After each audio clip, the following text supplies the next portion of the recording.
Direct mail has been around a long time and will stay around, in my opinion, many, many years. I'm sure if you've been in the business a while, you've heard of direct mail marketing, direct mail leads. I'm sure you've worked good cards and bad cards. I'm sure you heard all the stories about get me better leads. If I have a card, I can sell everybody. Let me just give you some quick tips on how to successfully work a direct mail lead. First of all, you got to know one thing. When you get a direct mail card back, a response card that comes back from mailing, you won't get very many, so you really have to use them well.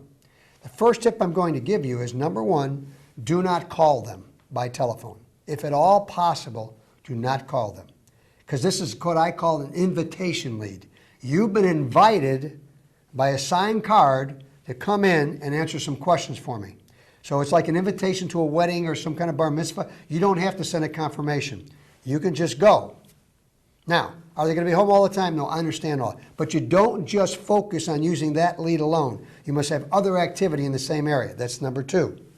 Number three, that card that you receive, the hard card that you get back, do not read it.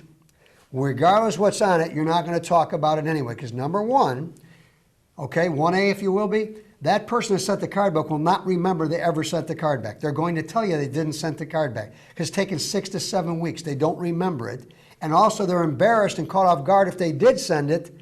They don't want their spouse to know that they did send it in. So understand the psychology of how to work this card. You're going to spend $400 to $500 to drop 1,000 pieces of mail to get 10 cards back. That's the average. So you really have to work those $30 and $40 really effectively.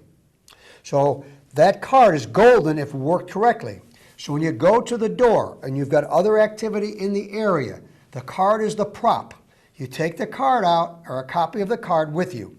When you knock on the door and they come to the door, the approach is very, very simple. I know you're going to complicate it and try to add other words. This technique is over 40 years old.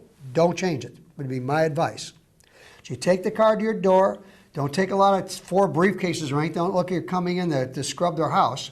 Go to the door. When they open the door, say, "Hi, I'm XYZ, and I'm a licensed professional with XYZ Company. I stopped on by, Mrs. Jones, as fast as I could. And one reason I stopped by today to see you, and I'm in a hurry to see other people, was to find out what you had in mind when you sent this card back. It's a question. Do not talk. Ask that question. Stop. Watch their body language. Do not say, I know it's going to be hard for you to say another word. Do not say a word. He that speaks first is going to lose in this.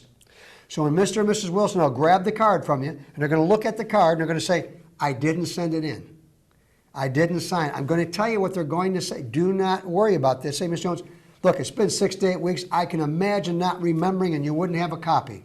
But with the healthcare crisis and retirement crisis in America, we're obligated to come out in person to personally find out what you thought you had in mind. And don't worry about it if you don't remember. I've got some questions on hope that will help you remember why. Do you have a minute? No, I don't either. I work by appointment only. I've got an opening tomorrow at 9:01 or at 10:17. With the crisis I'm involved in right now in this business, we're way behind. Well, what's this about? Mr. Jones, I'll cover all that when I get there. And I won't be there very long unless you've got a lot of questions.